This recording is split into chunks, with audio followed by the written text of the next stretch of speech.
Well, hey everyone, it's Rob. We want to welcome you to another one of our live streams here. This is part of the Christian Forum on Israel-Palestine, as well as Determined Truth live stream. According to a United Nations report from last week, since October of 2023, Israel has killed 69,546 Palestinians in Gaza, of whom 20,171 are children, and another 170,833 have been wounded in Gaza alone. And the death toll is surely much higher. In the West Bank, Israeli settler attacks have escalated exponentially. This year alone, 994 Palestinians have been killed. In the last month, as Palestinians attempted to harvest their olive fields, over 2,350 attacks by the Israeli army and Israeli settlers were recorded. Israeli settlers have torched Palestinian fields, trees, and homes. On October 10th, 2025, a ceasefire was enacted, which was intended to halt the violence in Gaza, return Israeli hostages and Palestinian detainees, as well as to allow the flow of food and other necessities into Gaza. Unfortunately, Israel has repeatedly violated the ceasefire. More than 1,000 Gazans have been injured or killed by Israeli bombing since the ceasefire began, and food and other life-saving essentials are still not entering the Gaza Strip at the necessary levels.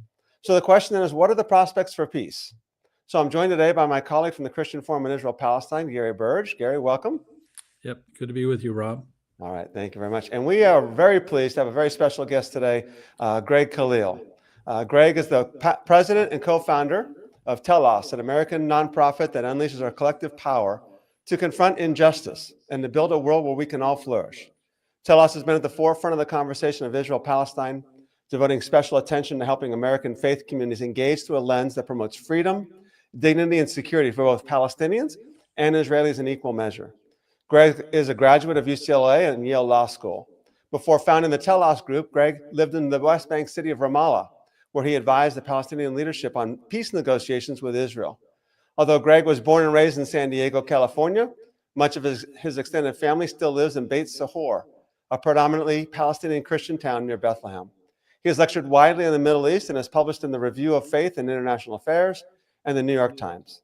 Greg is an adjunct professor at Columbia University's Graduate School of Journalism. He's a really good guy. So, Greg, thank you so much for joining us today. Oh, thanks, Rob. Real honor to be here. Thanks for that introduction. All right. Greg, can we just begin by having you kind of maybe update us a little bit on your overall assessment on the state of affairs in Gaza and in the West Bank? Yeah, I mean, I think, look, we're talking ceasefire right now. The ceasefire, as you mentioned, really hasn't stopped the fire, and it's not yet peace. And so I know this can be really frustrating for people who want to see sort of a different reality on the ground. But right now we are in sort of a reformulation of what we saw over the last 2 years, which is a continuation of what we've seen over many decades. So the situation on the ground is really perilous and dangerous for Palestinians, both in Gaza and in the West Bank. While it may be materially an improvement based on what we saw in Gaza over the last 2 years of, I think, what nearly everyone recognizes was and still is active genocide, we're still in a very, very precarious position. So, Greg, is the Israeli complaint that Hamas is continuing to fire on their positions, and that is why they're breaking the ceasefire? Yeah, I mean, we've heard a lot in the news about various. There's an echo here. Do you hear that? Yeah, I'm getting an echo from you. I'm sorry. I just realized it's on my end. Okay. No, I can't hear you at all. You got muted there, Greg. Is that now you're still an echo? I don't understand where that's coming from. I'm not sure. Sorry, I hope it's not too disorienting for your audience. It was a little for me. Yeah, so we hear the complaint about Hamas fire on Israeli soldiers. That's often a typical complaint. It's impossible to assess what's actually happening on the ground right now, because international journalists are not allowed in. They haven't been allowed in for 2 years before the ceasefire. In fact, more journalists have been killed in Israel-Palestine and Gaza in the last 2 years than in any conflict in recorded history, and then in most conflicts combined over the last decades. In many instances, there's evidence of journalists being targeted, even their families targeted.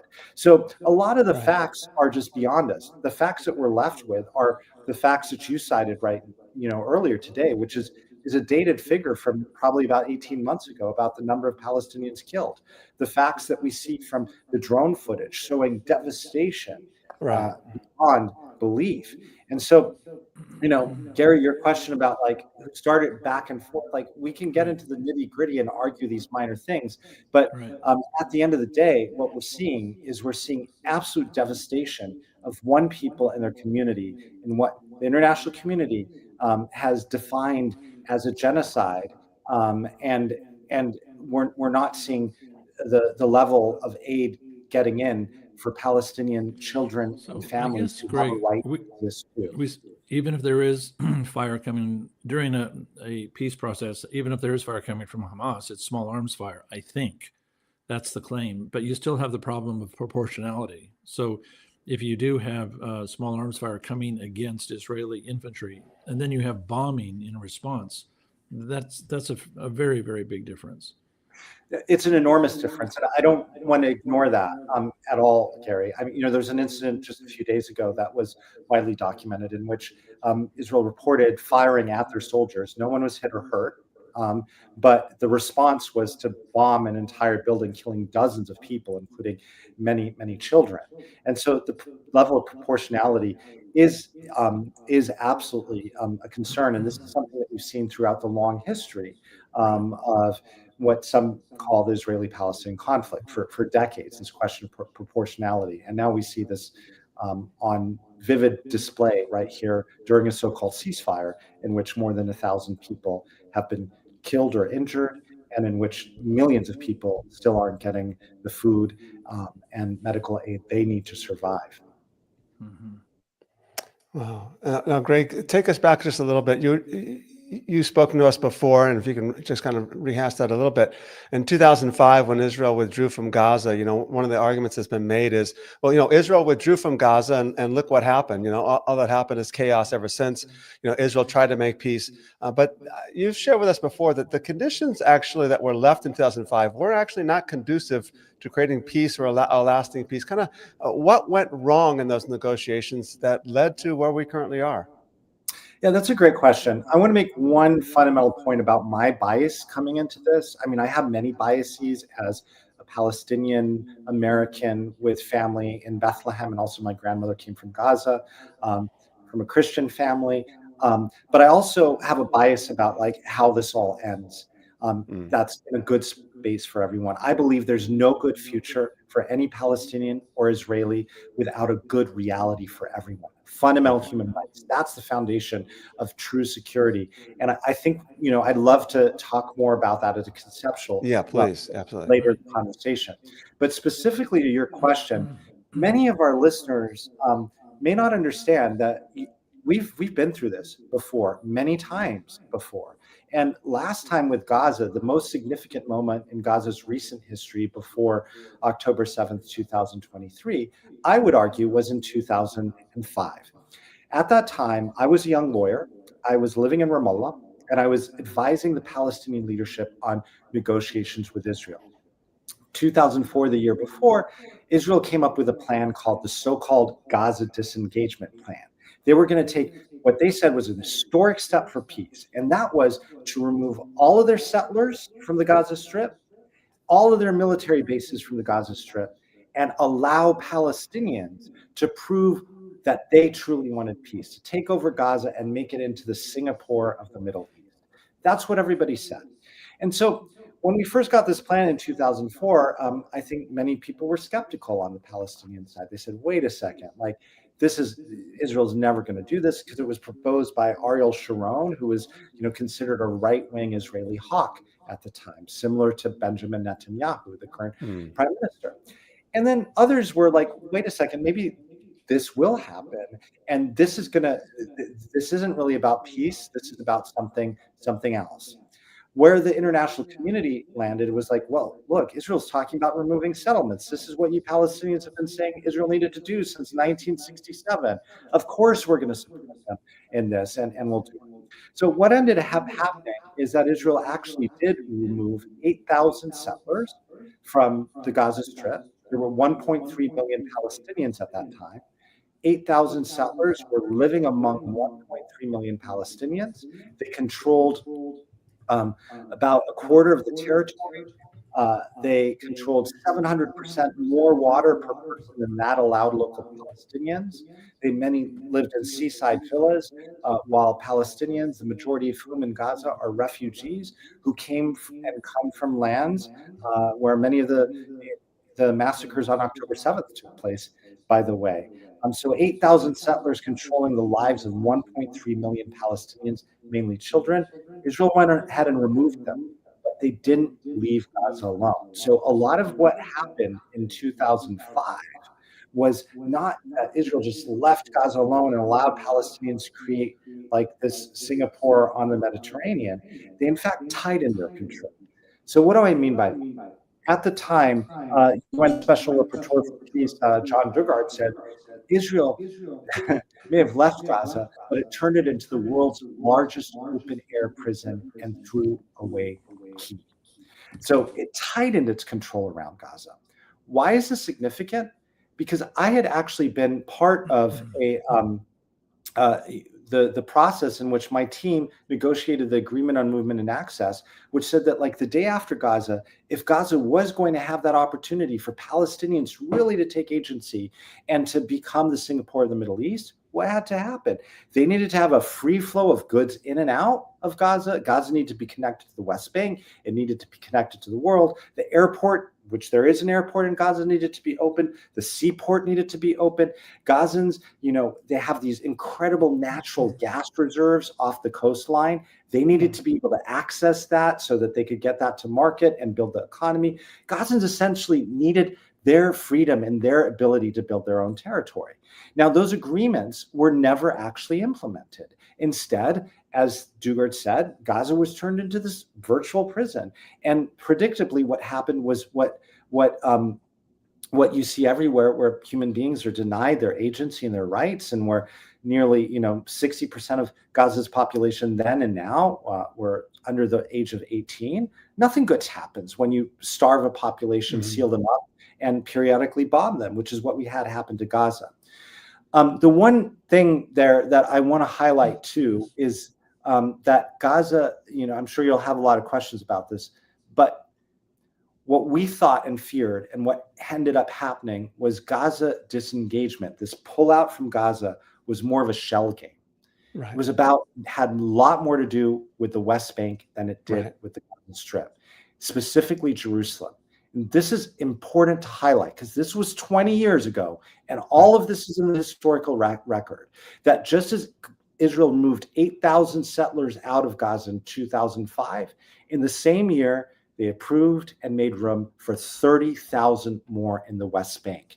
In the plan itself, the so-called disengagement plan itself, in Article 2, and you can read this online in English, was just as much about removing the claim that Gaza is occupied as entrenching control in the West Bank, building the security fences, Israelis call it, around Jerusalem, expanding settlements in the West Bank. So as they were removing this liability of Gaza, these 8,000 settlers that were a demographic threat, as they were called, well, rather than 1.3 million Palestinians, these 8,000 settlers that were a security liability to protect. It costs a lot of money to protect, a political liability on the international stage. Get rid of this small population among 1.3 million Palestinians in exchange for something you really want, which is control of Jerusalem and the broader West Bank. That was the explicit strategy that was said back then. It's right in the plan itself. And that's, I think, part of what we see happening today, making Gaza a mess to seize control over what some, not all, but some in the Israeli government really want, which are the lands of Judea and Samaria, also known as the West Bank. So, Greg, you say that, so Israel, 2005, Israel brings 8,000 people out, Israelis out of their settlements. Okay, that's clear.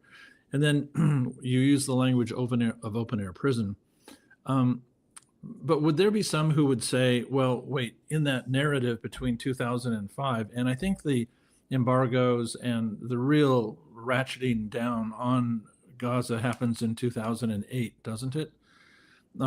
2009. And in the midst of all that, Hamas is the election. Talk about the election of Hamas, because Right. that seems to, in that narrative you're just describing, I'm sure you need to fit Hamas into that story someplace. Mhm.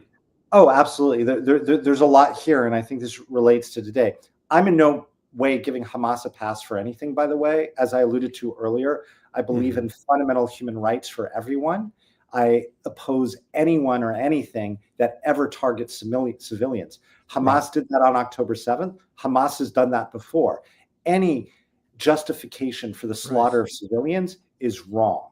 Now, why, there's one narrative about Gaza disengagement, which is actually quite popular among many Israelis, not because they're nefarious in their intent or whatever, but it's the story that's been told over and over, which is, look, we did everything for peace. We had Arafat, Yasser Arafat, this guy that we couldn't make peace with. And so we said, look, you Palestinians, we're going to do something very painful for us. We're going to uproot 8,000 people, Jewish people, from their homes, and then turn them over, these homes and these lands, over to you for you to finally prove that you want peace and you're not going to slaughter our kids anymore. And look what happens after that. We pull out, and then these rockets start coming from Hamas. They're makeshift rockets at first, targeting our communities, our homes, our synagogues, our schools. And you just show over and over and again that you don't really want peace. You want to get rid of us. You're not happy with us. That's a common narrative that we hear, and many people believe, because that's their experience of the facts.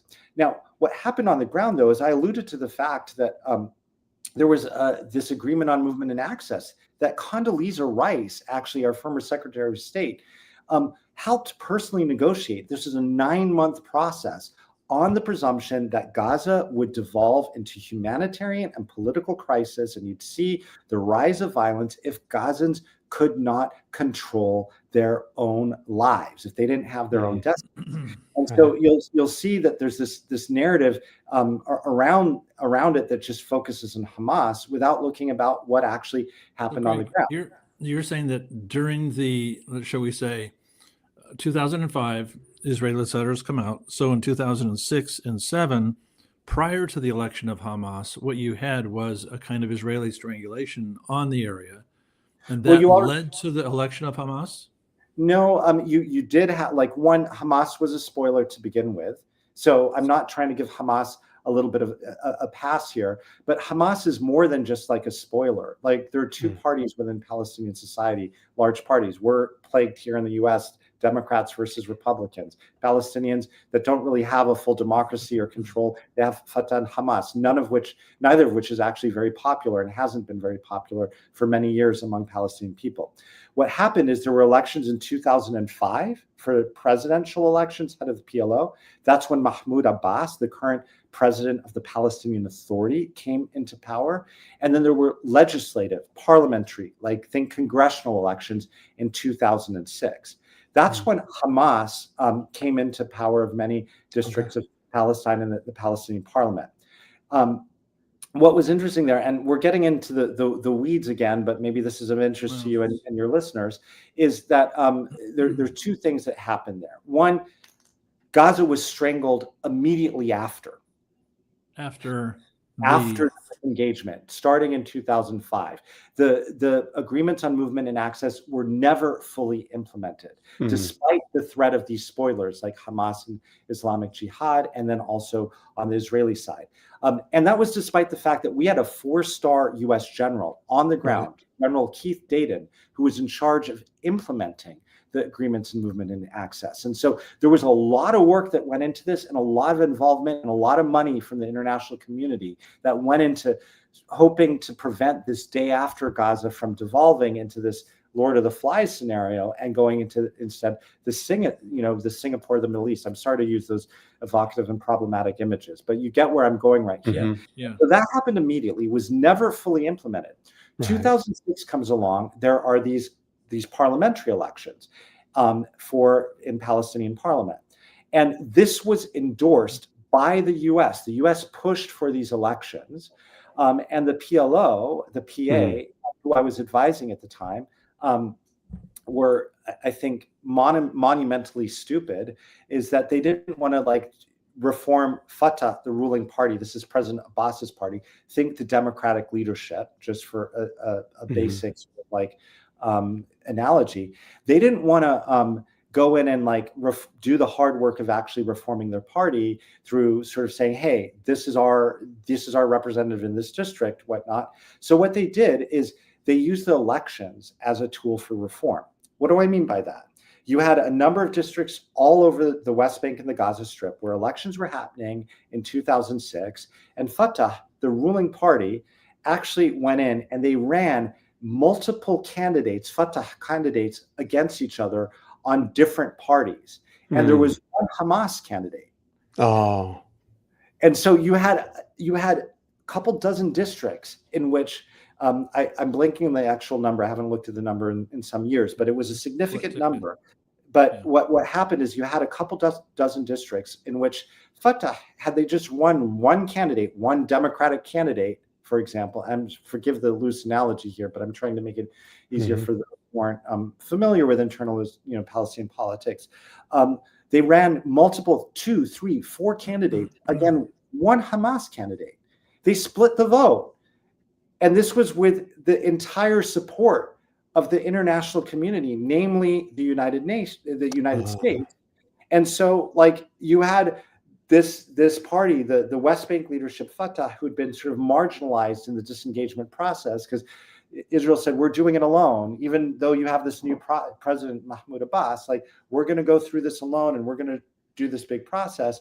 And then you had Fatah, which has these elections and then like actually loses a majority in parliament when it should have won. It should have won in the majority of these districts had it been disciplined. And then the day after that, what happens is the US calls and it says to President Abbas, it says to Saeb Erekat, the chief negotiator, if you join them, you become them. If you form a unity government, if you work, Hamas and Fatah, if you guys work together, this is what they say to Fatah, you become them, meaning which at that time you become a target of incarceration and assassination, which was happening then to members of Hamas. And so like, I worry we're getting so far into the weeds, we might be losing that's right here. But it's an important part of the historical record to understand back in 2005, 2006, everything that you're seeing today was predicted. It was predicted by the Israeli Shin Bet. It was predicted by all foreign Western security services and political leaders, from Tony Blair, who was then UK Prime Minister, to Foreign Secretary Jack Straw, President George W. Bush, to Secretary of State Condoleezza Rice, to James Wolfenson, the head of the World Bank, and the quartet was responsible for negotiations. And everybody was also complicit. Like, this came as no surprise to anyone. My job for 3 years, literally 2005 and 2008, my job was to talk about Gaza 2020, to say that, like, look what is happening in Gaza. If you seal people up, if you continually bomb them, mostly children, if you deprive people of sanitary napkins, diapers, powdered milk, much less access to the rest of the world, and keep them on a starvation diet, which was the policy as described by Dov Weissglass, senior Israeli official and advisor to Sharon, limiting the number of calories into Gaza. Right. Guys, nothing good is going to happen from this. And in fact, the UN wrote a report, which you can Google, in 2012 called Gaza 2020, which details all of this. Everything that you're seeing today has been predicted not just for years, but for many decades.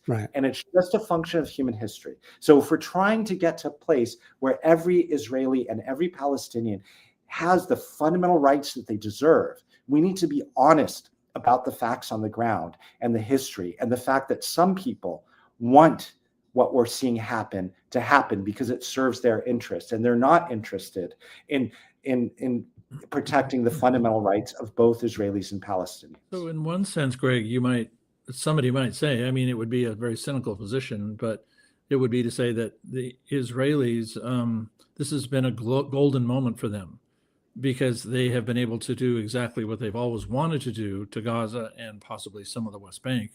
and that is to say, to compress all of those people in the South, just utterly destroy the infrastructure, and so in a way, the last 2 years have really been a gift to Israel.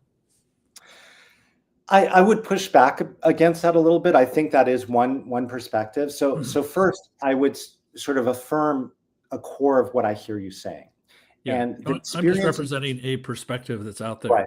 It's the most cynical perspective of all, I think. It is a most cynical perspective. I want to say what I think is right about that, and then I want to also push back a little bit on that. Not that this is your perspective or Rob's perspective. Yeah, sure. Right. So first of all, the long trajectory of Israeli-Palestinian history, the experience of Israeli policy from Palestinians is pretty clear. It's been to take as much Palestinian land as possible with as few Palestinians as possible. This is the Zionist project in conception. I think, like at a moral level, makes perfect sense. Look, Jewish people have been facing persecution for 2,000 years. Anti-Semitism is real. It's often rooted in bastardized Christianized theologies. Yeah. So Zionism, which is Jewish nationalism, arises mainly in 19th century Europe as a response to European nationalism, which views Jews as the other, and is constantly scapegoated. So it makes perfect sense. Like, hey, if this is how power is negotiated, and we as Jewish people can't have power in these societies because we're always otherized, we should do what other people do. And Greg, I've often thought, and you probably would agree with me, that if you and I had been born in about 1875 and we were Jewish, Zionism would be very appealing. By 1890, 1900, it would make a lot of sense, and we probably would sign up. It would. And, for listeners, like if you're, look up Martin Buber, look up Hannah Arendt. These are early, late 19th century, then early 20th. Hannah Arendt's probably the greatest philosopher of the 20th century. They were ardent Zionists, but they would probably be considered anti-Zionist today, by their version of Zionism. So yes, it's a compelling, what you say is like, for people who care, like this is a way to say, look, there's this age-old problem. Here we are. We're going to do what other people do. Why can't, if the French and the Italian can have a state of their own, and even though I'm French, they're not recognizing me as a full citizen, why can't I have a Jewish state? The problem with Zionism, and why I'm getting back to this in response to your question, is not Zionism in theory. It's what it meant on the ground, because there were people living there, Jewish, Christian, and Muslim, for thousands of years. My family dates back, Christian Palestinians, to actual Pentecost. It's in the Bible right there. And so it's, it was not an empty land, or what you often hear in Zionist rhetoric, a land without a people for people without a land. There were people there. That's the issue. And so the experience of Zionism for the people who were there was to say that you do not matter. And we have to take as much land as possible for us, with as few of you as possible, because the non-Jews among you are a democratic threat. You represent a threat to Israel as this new state in 1948, as both a Jewish and a democratic state. So where I push back to you, against you, is that there's been a variety, not your position, but the position that you articulated, is that there's been a variety of conceptions of Zionism, theoretically and in practice. There is diversity among Israeli voices about what's good for Israel and what's not good for Israel. The dominant thread, as you see, unfettered settlement expansion over many decades, particularly since 1967. You see 1948, the Nakba, the expulsion of the vast majority, 3/4 of the indigenous Palestinian, Muslim, and Christian population to make way for this Jewish state, never allowed to return despite what international law says. And so you see this large trajectory, but there's always been a counter narrative there. And there's also, I think, in some sense, I fear this particular moment, because the folks in power in Israel right now definitely want to take as much Palestinian land as possible with as few Palestinians as possible. Some are lamenting openly on Israeli television that they didn't do a good enough job in killing as many people as they could in Gaza, and that they need to double down on this. And so this strain of Zionism, which has become the one that I think we should critique, is on full display right now. But there are counter-Israeli narratives. And I think ultimately right now, if we accept my premise that there's no good future for any Palestinian or Israeli without a good reality for everyone, human rights in equal measure, this does not bode well for Israel for Palestinians, for Jews, for Muslims, for Christians in the region long term. Now, Greg, all right, so let's take it to the president just for a second here, if we can, just for time's sake. And that is, Trump has this 20-point plan. Does this create any pathway for Palestinian sovereignty and ultimately a lasting just peace? I mean, talk to us a little bit about what's happening now. Well, the plan says it does. It says it creates a conditional pathway to Palestinian statehood. But the key is conditional right there. So there's something in Telos that we often talk about. We have these principles and practices of peacemaking. They articulate 6 principles of like what peacemaking actually looks like and 6 practices of like how to get there. And I think it's a tool that some in your networks may or may not find useful. It's pretty accessible. And one principle of peace that we talk about is the idea of justice, which I acknowledge is a charged word. Often justice means just us, just what I think is right and what I think is wrong. But I think if you dive a little bit deeper and you get into, Dr. King has this wonderful quote, which is that peace is not the absence of tension, but it's the presence of justice. It's linking these 2 things together, saying that like there's got to be some foundation that this is built upon. It's not just like calm everything down and we don't see a ceasefire, we don't see any firing, so everything's okay. So the plan that you saw is not a peace plan, it's a ceasefire plan. On the ground, it's hard to say that we have a ceasefire right now. But the problem with the plan is that it entrenches a number of the conditions that actually got us here. So one, Israel's retaining full control over the Gaza Strip. Its troops may not be in all of Gaza right now, but its troops are in the majority of the Gaza Strip. 2, there's no accountability for war crimes, whether they were committed by Hamas or other actors or Israel during what is, I still think, an ongoing genocide, the crime of crimes. 3, there's been no Palestinian consultation in the development of the plan that's meaningful. One of the core principles of peacemaking is another charged word, equity. But when I say equity, think of ownership. Like equality asks, like, who has a seat at the table? But equity asks, whose table is it? Like in peacemaking, we're working for our shared benefit right here. And these are Palestinian communities. And to say that, like, I live in New York City, that I don't have a stakeholder, I don't have a voice in like how my what happens in my community, in my neighborhood, that's insane. And that's what this peace plan said. And the only leadership, it creates a board of peace that's headed by President Trump and former UK Prime Minister Tony Blair, and that fast tracks a variety of international business interests into rebuilding Gaza. Like, this is not peace. This is a reformulation of the situation that we saw prior to October 7th, of one group of people ruling over another group of people based on who they are. That is a violent and unjust situation that will only produce rotten fruit. Now, your question, Rob, is this an opportunity? The way that I like to think about things is every significant shift is an opportunity, and we must recognize it as that. And so we must see very clearly what this is. I just named in quite negative terms that this is not a real peace plan. But I think there's an opportunity that we cannot allow ourselves rather to overlook. And that is, this is a significant change. Maybe it's not a true ceasefire, but these are not the days of hundreds of Palestinians being slaughtered. More aid is coming in. This is a good thing. And then also, why did this happen when it happened? You have some not you specifically, but like you may imagine some this fit the interests of the powers that be. It's the time to reformulate it. But there's a political rationale to this as well.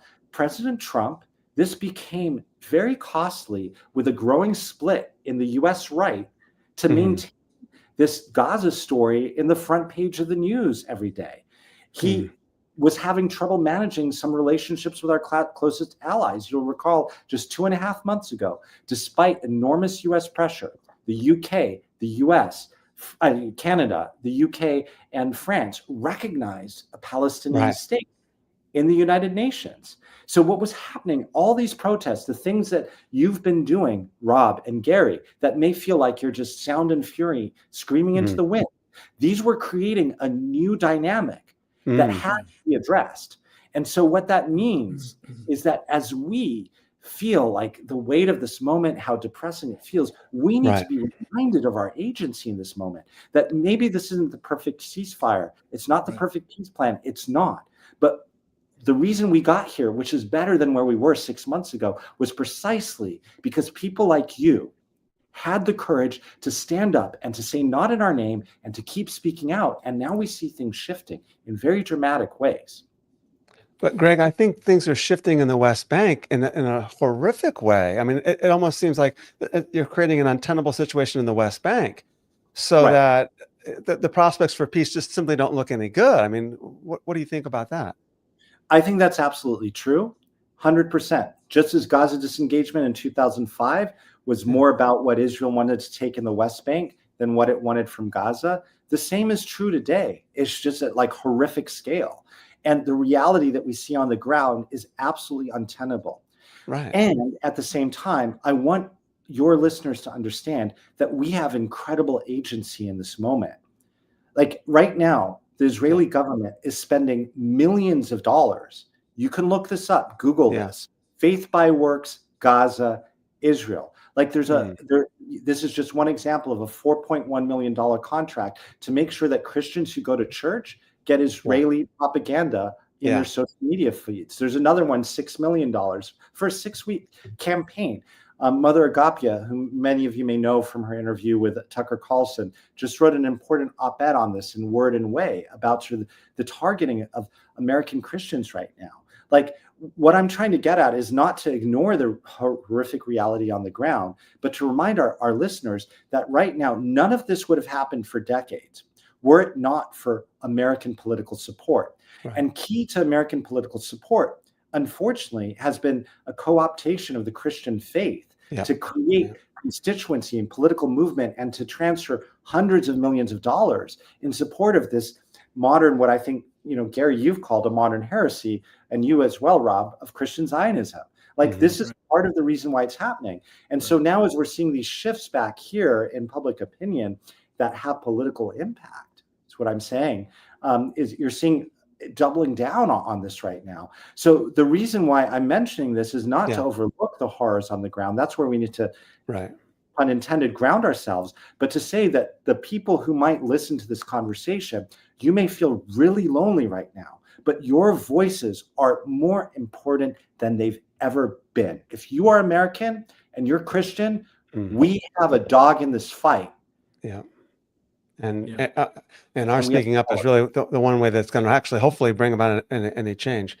Garen, I know you want to add a comment here, but Greg, it seems like the situation in Gaza and in the West Bank is untenable, and that it doesn't almost matter what we do because it's hopeless. Gaza's unlivable.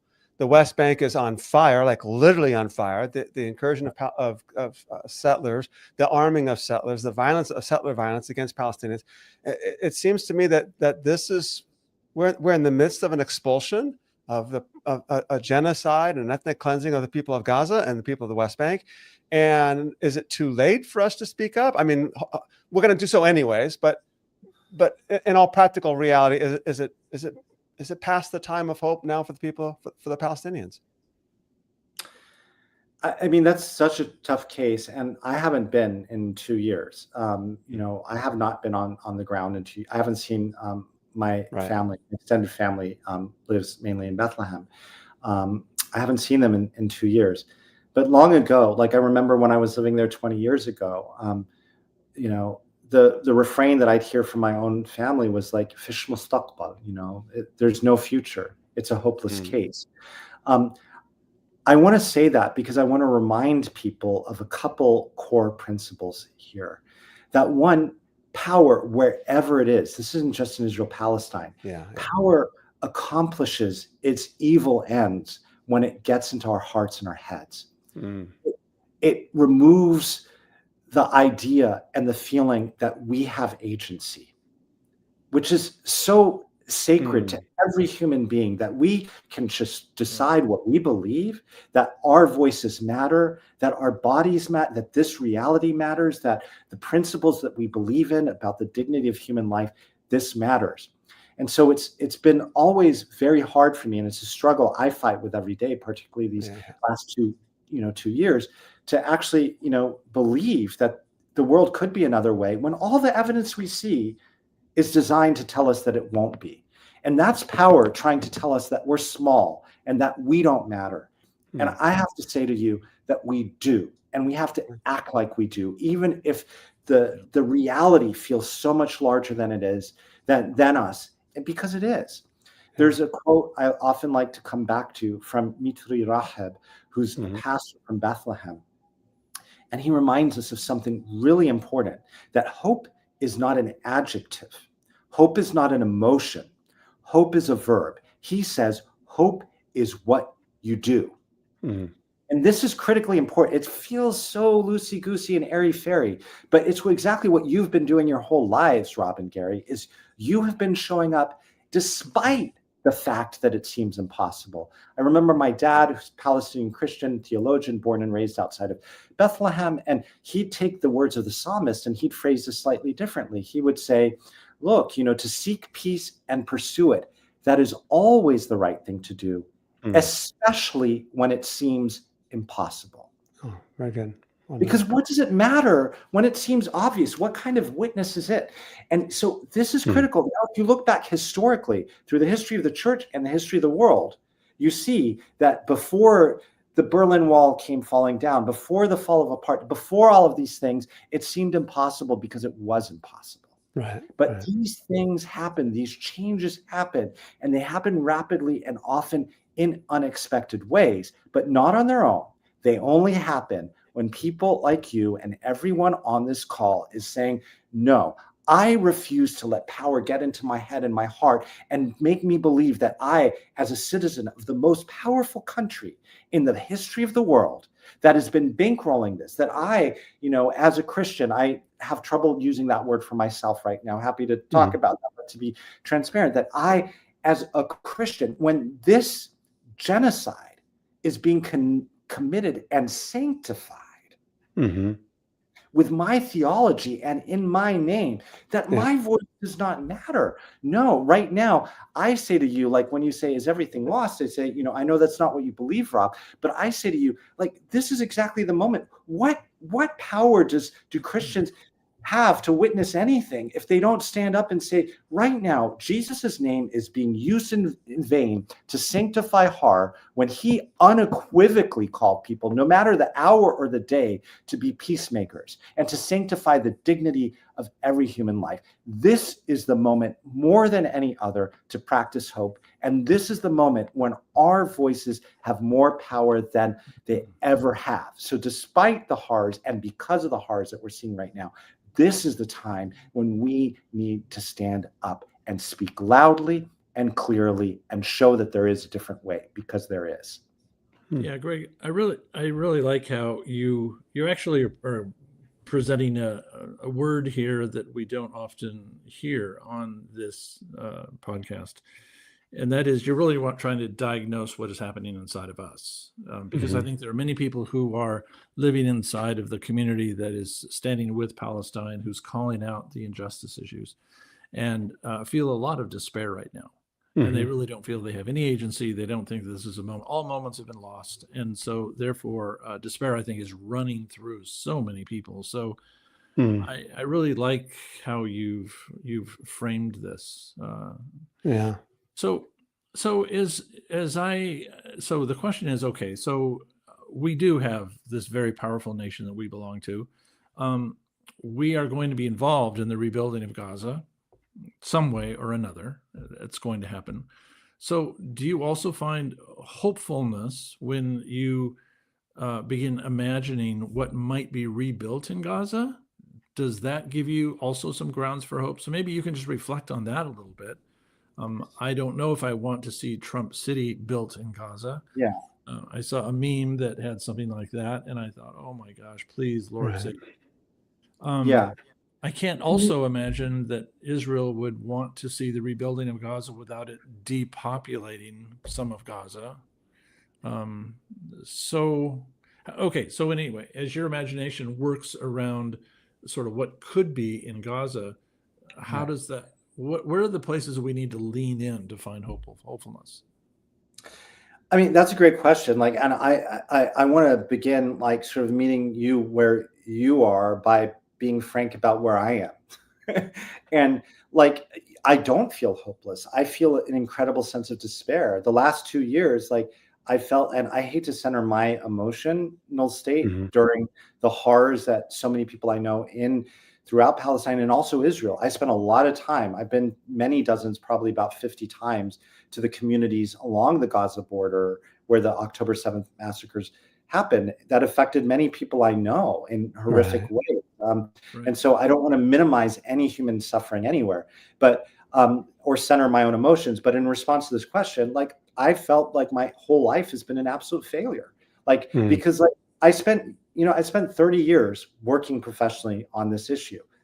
I spent 3 years talking with the most powerful people in the world about Gaza 2020, years before 2023. Like, and so many of us in the sort of like pro peace camp, whatever, who believe that like Right. human rights is human security, which I think is demonstrable. If you look to all the data and whatnot, Yeah. like create a Yeah. safer world for us, we all got to have like basic fundamental rights, right? And the only time the world paid attention to us, but not us, but like Palestinians, I mean, but like to Israel-Palestine is in response to a horrific massacre. Like, it's just like, my God, like, come on, like it's been so horrible on so many levels. Yeah. And so I do want to reflect back, like many people I know feel similarly in this space, like everything that we did failed, like, Mhm. and what else is there to do? But I also want to say that this, peacemaking, it can't be simply about us. We Right. need to recognize that this is a story larger than us. It's not about our egos. If people fighting apartheid in South Africa just sat down and said, like, this is the way, and it's getting worse, which it was, apartheid would still be here. If abolitionists who knew that it was impossible to get rid of slavery in their lifetime said, no, like, I'm not going to do anything because it's impossible, this wouldn't happen. And Yep. so where I think we are today is we're at an extraordinary moment of opportunity. And that sounds totally dissonant with what I just said. And the Mhm. reason I say that is so many more people are paying attention in a new way. So many more people are listening. And you ask the question, the moral imagination. I hope that we do two things. Not only do we resist what's horrible and name our failures, but we do what people on the so-called other side have been doing for many decades. They've been envisioning, they've been working towards something specific. And I hope we take this opportunity to say that, like, wait a second, Israel-Palestine, many of your listeners may not be familiar with the history, but there was a time 150 years ago when Jews, Muslims, and Christians lived Right. together in this province of the Ottoman Empire called Palestine. And Right. it wasn't perfect, just as it's not perfect anywhere, but it was good. It was like there was shared community, and there were shared rights for people, and there are long stretches of the Holy Land where people actually got together and did well. It was a place of intersection, multi-faith, multicultural existence. It's an indigenous, it's the birthplace of Judaism, but also the birthplace of Christianity and sacred Mhm. to Islam. There are these other examples there. Now, we need to be creative right now by saying, one, there is another way, even if we can't see it, even if it's not going to happen in our lifetimes. We need to be people of faith, whether we are in a traditional sense or not, to understand that we will never get there unless people like us say this is our work to do right now. Can I go back and just sort of just refocus on what you just said about 150 years ago? And I have read plenty about that period. Let's just say anything before 1900, just for the sake of argument. Jews, Muslims, and Christians who were living in, say, Jerusalem or Bethlehem, they were living in closer proximity to each other culturally. There was a shared, for instance, diet. There was a lot of shared culture that they were able to experience together, which makes for the possibility of a cultural glue that gets them to be able to live together in greater harmony. So when I look at 2021 and I say to myself, well, okay, so you've got Palestinians, you've got Christian, Muslim Palestinians, but really the Judaism that you have inside of Israel today, especially those who are the conservative ones, They're European. They come out of Zionism, comes out of this European nationalism. In other words, when I was talking about the shared diet and the shared music from the 19th century, And are shared these language. are these communities further apart today, which makes it more difficult for them to live together?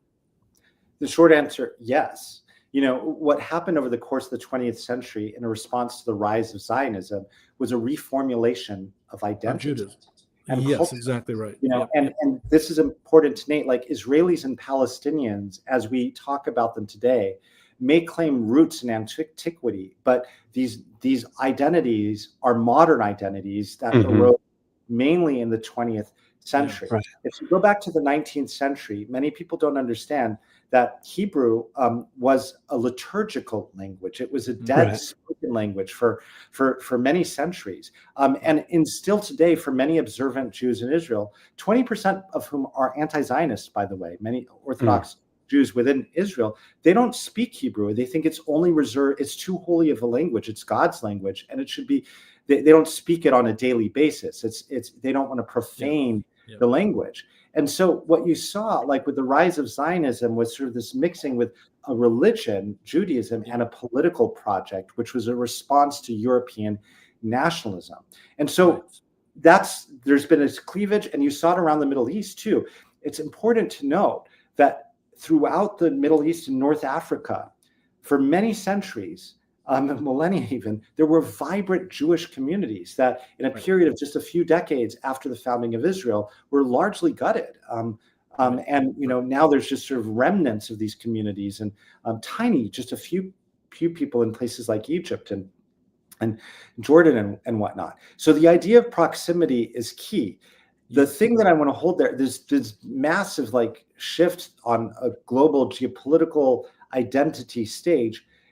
One of the things when we're thinking about social transformation that gets us tripped up is that we tend to see the world as it always will be.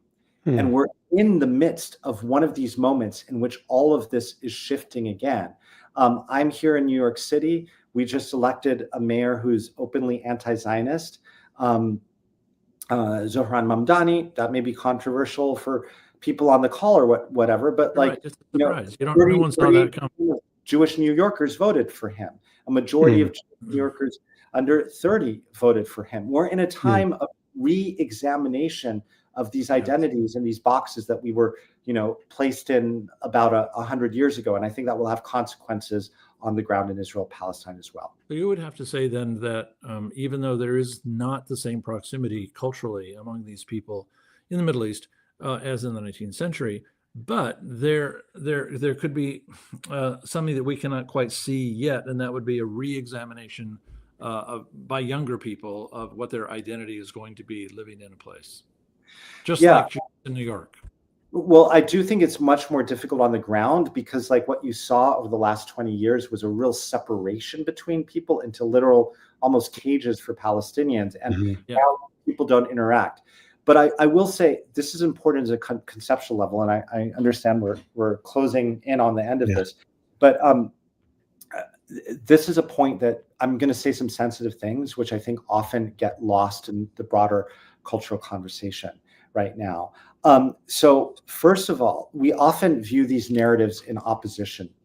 Holocaust versus Nakba, the Palestinian catastrophe. Holocaust, we know from World War II. Nakba is around Israel's founding just a few years after World War II, which the majority of Palestinians, both Muslim and Christian, 75%, were kicked off their lands, never allowed to return, despite the United Nations resolution saying they have a right of return on international law. Now, these things are actually should not be viewed in opposition. There's been a lot of sociological discussion around this for some time now, where it's viewed through a trauma lens, and Nakba as being an outgrowth, a continuation of Holocaust almost. So that these, it's a transference of trauma, and you will. So what I'm trying to say, why I'm connecting this, and there's some great books and articles around this for those who are more academically minded, but it's a simple human principle that we understand. But why this is relevant right now for this conversation is that I think that today, more than ever, Jewish and Palestinian realities and futures are intertwined. The eggs have been scrambled. Our future are locked in together. One thing that I often like to name and rail against is something that's not in the cultural space, which is anti-Palestinian racism, that we don't have, like, we're presumed to be anti-Semitic just because of our ethnicity. We're this modern people who, despite our historic connections to the land, back to the time of Jesus and before, Jesus was Jewish, who sparked this new religion, like, and his first followers were Jewish Palestinian. Like, there's this connection, like there's all of these anti-Palestinian tropes. But something that we do, and that those need to be named, and this needs to be resisted, particularly in Christian circles. But there's something else that is in the public square, which is weaponized, and that's anti-Semitism. As we talked about, anti-Semitism is a real scourge. Another sensitive point I want to make, whether anti-Semitism is weaponized or not, like the whole rationale around Zionism is an antidote to anti-Semitism. Anti-Semitism obviously directly affects Jewish people, but it also indirectly affects Palestinians. And so we see this rise in anti-Semitism, like, around the world, around our country, and that's having a profound effect at will on Palestinians too. And so you're talking about this reformulation of identity. I think it's important to come back to this core point, which is that the future and realities of Palestinians and Jews are now intertwined. Hey, Greg, first off, I want to thank you so much for joining us today. Can you tell us a little bit before we go about the Telos Group, your work, what you do, and how people can follow you guys and get involved with what you're doing? Yeah, sure. Telos, we are a peacemaking organization. We exist to help build communities in which we can all flourish by unleashing our power to confront injustice. Our work on Israel-Palestine primarily focuses on America's relationship to Israel-Palestine. We believe there would not be these horrors on the ground for Palestinians or Israelis if America took a different approach in our policy and in our culture. So we're trying to promote safety, dignity, freedom, justice, equality for all Palestinians and Israelis in equal measure. A lot of our work happens to be with Christians, as both of you know. It is the Holy Land after all, and Christians have unwittingly driven the horrors that we see on the ground, but we also think that Christians are key to helping point us to a different reality. You can sign up for our emails on the website, or there's another campaign that we're participating in with a variety of organizations, which we helped launch. It's called Red Candle, redcandle.org. It's around Christmas. It's the center of Palestine and peacemaking, Palestinian Christianity. Go to redcandle.org to check that out. First Light is going to come to Bethlehem this Saturday, and you'll see a number of people passing the flame, calling for just peace around the world, hopefully, from lighting red candles in solidarity with Palestinians and Palestinian Christians on the ground. So is Telos still organizing trips that one of our listeners could join to go to Israel-Palestine? Yeah, one of our historic programs has been these pilgrimages to Israel-Palestine that are real deep transformational experiences. Those were on pause the last couple of years. If you go to our website and sign up for our newsletter, website's really out of date, but the newsletter's up to date. You'll get more information about that. We're hoping to relaunch the pilgrimages in March of 2026, and you can apply to be on those first trips. Excellent. Yeah, and I've been on those, and they're fantastic. I appreciate it so much. I have a long list of friends who, wanted to not just go on pilgrimage to see holy sites, but they actually wanted a fuller understanding of this conflict and to come away well informed. Telos trips transformational. Yeah, they are. They're fantastic, and Greg is fantastic. Yeah, it's perhaps the best in the country right now. Let me also mention really quickly here, next week we have another live stream with Johanna Catenaccio talking about Palestinian or Arab Israelis, their rights, their hopes, and things that are happening there. And then in 2 weeks, the church must respond to Palestine, the Crossroads Declaration. Ben Norquist and I will be discussing that, what it means, and some other things. Greg is going to have a good charge to, hey, we need to do something and take action, and this will be one way that we can maybe do so. So thank you so much, Greg, for your time. Thanks, Greg. And for your friendship and everything that you've given to us. So thank you. You're both heroes of mine. I'm so grateful for your solidarity and your witness over many, many years. It does not go unnoticed. You've been pioneers in this space, and millions of people's lives, despite the horror that we're seeing, are fundamentally better, and they're being called to a more authentic version of themselves and their faith because of the two of you. So just thank you for Thank allowing Greg. me to be a Appreciate conversation. that very much. Yeah, very much. Thank you so much. All right.